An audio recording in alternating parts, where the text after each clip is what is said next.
And then, of course, we received word that some of the persons who were connected to these individuals had a conversation at Friendly Bob's Bar down here in Deep Creek, where they discussed how they were going to retaliate against Claron or his family. As a matter of fact, we are told that some of these old people, we got a name of the individual who actually said that he is interested in putting a hit out on Claron because Claron refused to accept a bribe of some $6,000 that was offered to him to drop this case.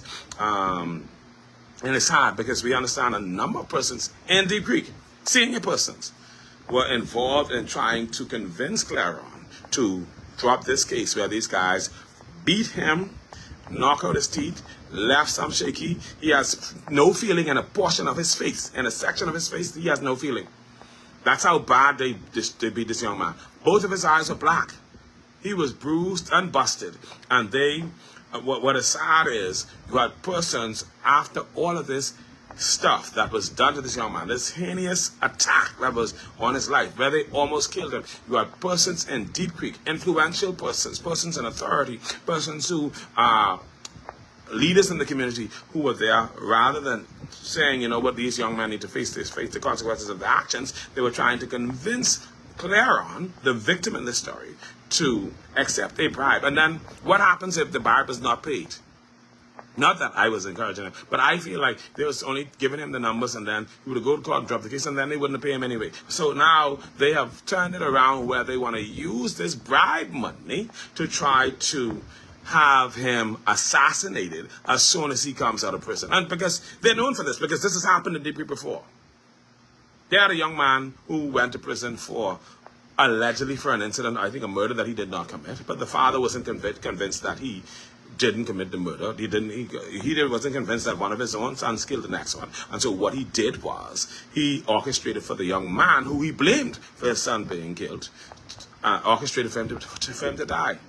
I think the young man was named Anton. And so they know these kinds of things. This is what they're doing. You understand what I'm saying to you? And it is sad and unfortunate that we are allowing these things to take place in this community. It's a small community. You understand what I'm saying to you? And so when people try to uplift the community, we're finding ways to pull it down by doing things that would bring our community and our island and our country into disrepute. This makes no sense. These young men did what they did. They were not remorseful about it. They need to go to prison. And that's not hate. I love every single one of them.